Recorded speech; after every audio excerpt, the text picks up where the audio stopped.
Qu'est-ce que c'est? Le sabre laser de ton père. C'était l'arme des chevaliers Jedi. Les nouveaux pistolets laser sont bien moins précis. C'est élégant, maniable. L'arme noble d'une époque civilisée. Les sabres laser sont les armes des utilisateurs de la force. Difficiles à manier, seule une personne aguerrie peut espérer en utiliser une sans se mettre en danger. Dans les films, on ne nous présente pas grand chose sur ces armes, elles ne servent qu'à garantir un affrontement entre nos héros. A travers cet épisode, nous découvrirons l'histoire des sabres laser, leur fonctionnement et leurs spécificités. Je vous présenterai aussi les modèles que l'univers Legend nous propose. C'est parti!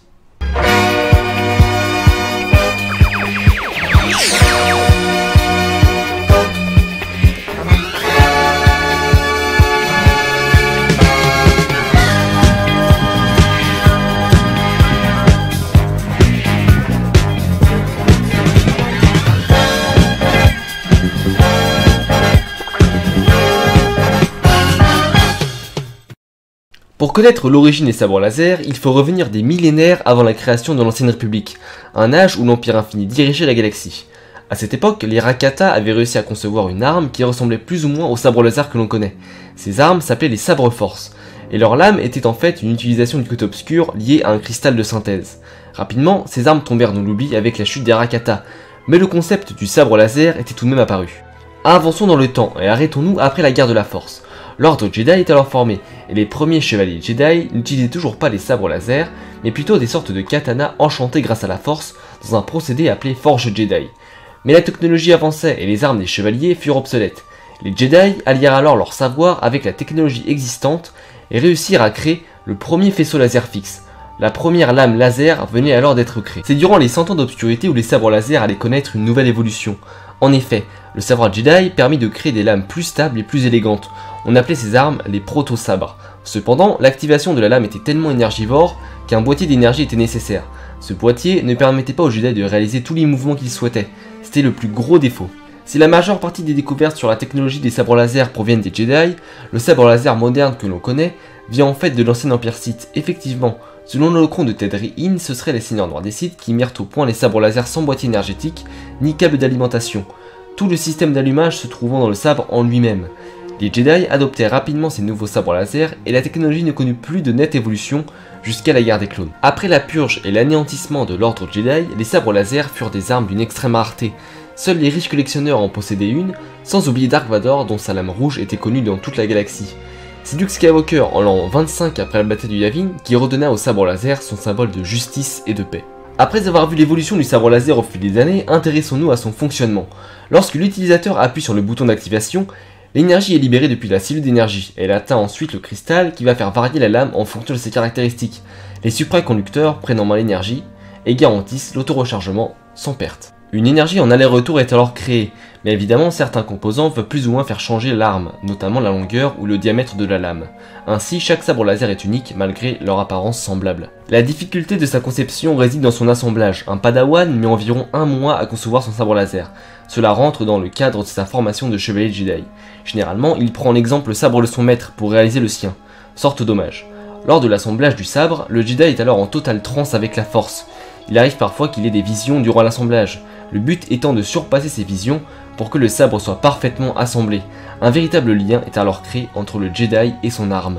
Pour qualifier ce lien entre Jedi et sabre laser, la tradition disait « Le cristal est le cœur de la lame, le cœur est le cristal du Jedi, le Jedi est le cristal de la force est la lame du cœur, tous sont mêlés, le cristal, la lame, le Jedi, vous êtes un. » Une autre tradition appelée concordance de Féoté permettait aux Jedi d'échanger leurs sabres en signe de respect. Les sabres Sith sont bien différents de ceux des Jedi. Effectivement, pour montrer leur supériorité, les Sith utilisaient des cristaux synthétiques avec aucun élément naturel. Ces cristaux sont caractérisés par leur couleur rouge. Ce faisceau rouge pouvait d'ailleurs couper une lame d'un sabre Jedi classique et pouvait le rendre hors d'usage. En parlant de cristaux, on en compte une dizaine de couleurs différentes, les plus connus étant ceux de teinte rouge, bleue ou verte. Mais il existe des cristaux qui donnent une couleur blanche, cyan, orange, noir, jaune, violet ou même viridien. On parle aussi parfois de cristaux de couleur bronze, argenté, topaze ou turquoise, des cristaux tous plus ou moins rares. Les origines de ces cristaux proviennent de différentes planètes, comme Ilum ou Dantooine, les cristaux les plus célèbres étant les Adegan ou Ilum, même s'il en existe bien d'autres. A l'époque de l'Ancienne République, un code couleur s'était établi, et qui correspondait aux Jedi que l'on souhaitait être. à savoir Jedi consulaire, gardien et sentinelle. Le vert était pour les Jedi consulaires qui préféraient employer les pouvoirs de la force plutôt que combattre. Le bleu était pour les gardiens considérés comme les combattants Jedi. Et enfin le jaune pour les Jedi concentrés sur la justice. Le fameux sabre violet de Maître Windu proviendrait pour certains de son rang au Conseil des Jedi, et pour d'autres de son ambiguïté morale. Aucune source n'explique clairement la couleur de son sabre, j'y reviendrai à la fin de l'épisode. Dans son utilisation, le sabre laser connaît différentes variantes, ainsi chaque Jedi ou Sith a son propre style de combat, que nous aborderons dans un futur épisode. Généralement, ces formes de combat sont en liaison directe avec l'apparence du sabre. Voici donc une petite liste qui va vous présenter quelques types de sabres laser existants. Premièrement, les sabres incurvés, ils sont généralement utilisés pour briser la garde d'un adversaire utilisant aussi un sabre laser. Dooku ou Asajj Ventress en possédaient un. Il y a les doubles sabres laser, ou sabres à double lame, inventés par Exar Kun. Ce type de sabre est particulièrement difficile à manier et est déconseillé aux guerriers novices. Le petit sabre laser ou Shoto est quant à lui utilisé par les personnes de petite taille. Certains l'utilisaient aussi pour posséder deux sabres et avoir un avantage lors des combats. Le tonfa laser était lui aussi une arme dure à manier, mais qui permettait de multiplier les angles d'attaque. Le fouet laser est sans doute le sabre le plus dangereux qui existe.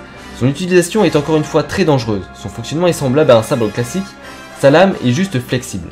On trouve un prototype de sabre laser extrêmement rare, le sabre noir, est une arme qui fut volée dans le temple Jedi par les Mandaloriens, et qui finira finalement entre les mains de Prévisla. Il y a bien d'autres variantes comme la canne laser, le sabre laser fourché ou le grand sabre laser. On se rend compte au final que selon l'utilisateur, le sabre peut varier d'apparence. Mais ce n'est pas le sabre qui va faire de son utilisateur le Jedi ou le Sith puissant qu'il peut devenir. Le lien qu'il a avec la Force est l'un des facteurs les plus importants dans son maniement. Voilà, l'épisode est maintenant terminé. Vous avez sans doute relevé que je n'ai pas abordé le sabre de Kylo Ren, car il ne rentre pas dans le contexte légende de l'épisode. J'aborderai son sabre une autre fois. Pour en revenir au sabre de Maître Windu, sachez pour l'anecdote que c'est Samuel L. Jackson lui-même qui demanda à George Lucas d'avoir un sabre laser violet. Beaucoup de personnes se plaignent du sabre de Kylo Ren, mais quand on s'intéresse à la pré-production de l'épisode 3, sachez que nous ne sommes pas passés loin d'avoir des griffes laser. Bref, merci à tous d'avoir regardé l'épisode, vous retrouverez le Stropole dans la description pour voter pour le thème du prochain épisode que j'ai complété avec vos nouvelles propositions. N'hésitez pas à vous abonner, à mettre un pouce bleu et à réagir dans les commentaires. Je vous dis à la prochaine pour un autre épisode de l'Instant Star Wars.